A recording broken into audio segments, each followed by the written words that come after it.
Gusto nyo ba matuto gumawa ng hotdog, homemade hotdog, na kahit sa bahay pwede kayo magtinda, frozen? Ito na yung mga kailangan nating sangkap. Una, pinagsama ko lang rito yung mga dry ingredients natin. Mayroon tayong paminta, 1 teaspoon, cornstarch, 30 grams, tapos harina natin, 20 grams, white sugar, 25 grams. Tapos meron tayong milk powder, 25 grams. Ito non-fat to na milk powder. Tapos smoked paprika, 1 teaspoon. Garlic powder, 1 teaspoon. Onion powder, 1 teaspoon. Tapos yung asin natin, 5 grams. Ano pa ba? Okay na yan, di ba? So ito na yung mga kailangan nating dry ingredients. Tapos meron akong 100 grams na cheese para may cheese yung ating hotdog. Meron ako ritong giniling ng baboy, 800 grams, dapat pwede namang 1 kilo. Kaso 400 grams lang bawat pack. Dapat yung taba ng baboy nito, umaabot siya ng 10%, kaso dito 9% lang eh. Pero okay na to. So meron ako ritong 800 grams. Tapos meron akong ice cubes na 100 grams. Pagsamat natin to sila ng baboy. Tingnan nyo kung paano gamitin. Kung wala kayong buong ice, pwede naman malamig na tubig. Tapos ilagay nyo lang sa ref, palamigin nyo. Pero yung paglagay ng tubig, dahan-dahan lang. Huwag nyong biglayin kasi baka mamaya sobrang sobrang basa. Eto, tingnan nyo kung anong gagawin. Lalagay ko lang rito sa food processor. Kung wala kayong food processor, pwede naman sa mixing bowl lang. Tapos haluin nyo lang ng haluin ng kamay. Okay lang yun. Ilagay na natin rito sa ating food processor.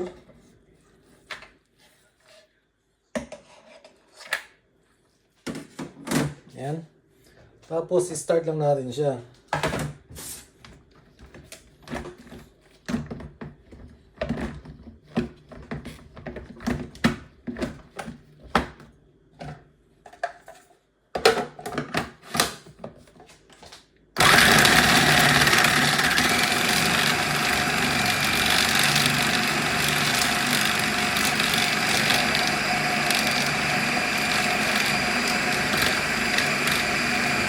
Pagkatapos natin yung gilingin na madurog na yung ice, tsaka natin ilagay yung ating mga powder. Yan, tapos ito, ubusan natin to lahat.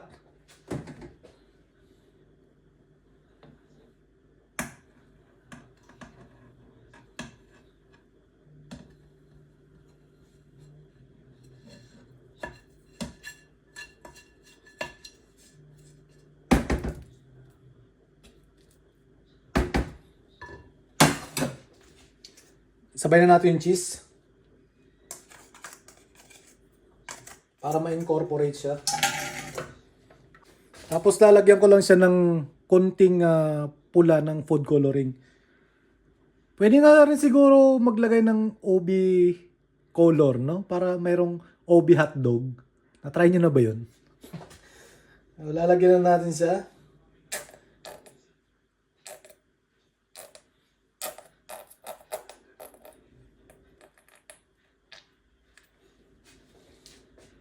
Wala na pala. Ito natin ulit.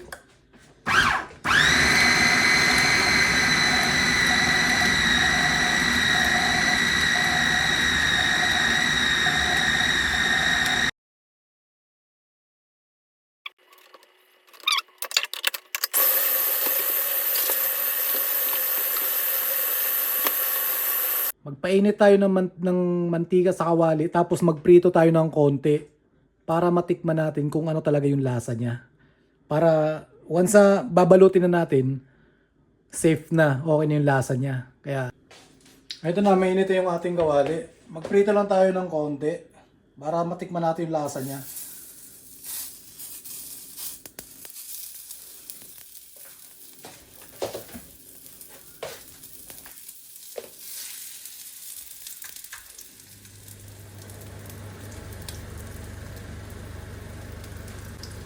Tingnan nyo, hindi siya kumakalat pag piniprito nyo. Ayan o.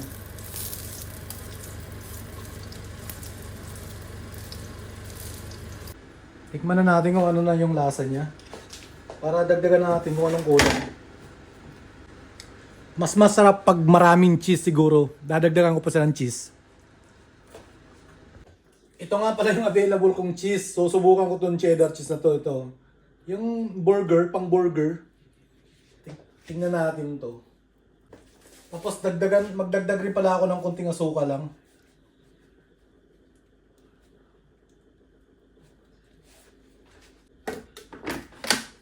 Start na natin. Ito na yung ating ginawa na na pang hotdog. So kung umabot ka na sa video na to, paki-comment na lang kung taga saan ka para malaman ko kung saan maabot tong video na to. Ngayon, ilalagay ko lang muna to sa fridge. Tatakpan ko lang muna to kasi mayroon akong susunod na order na gagawin.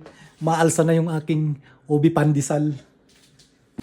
Baka natin siya ngayon lalagyan ng ating hotdog na palaman.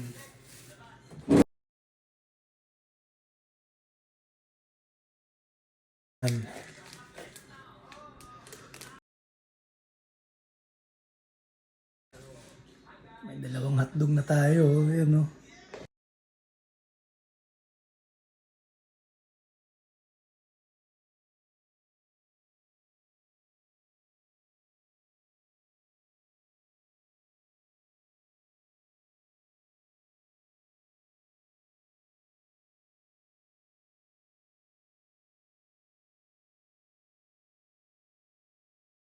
Ito na yung nagawa nating homemade hotdog.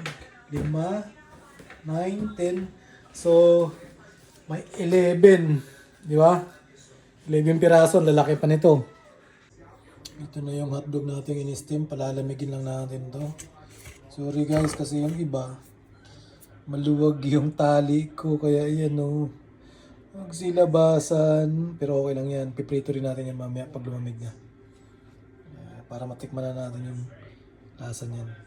Ayan o. Pwede natin ilagay sa freezer yan.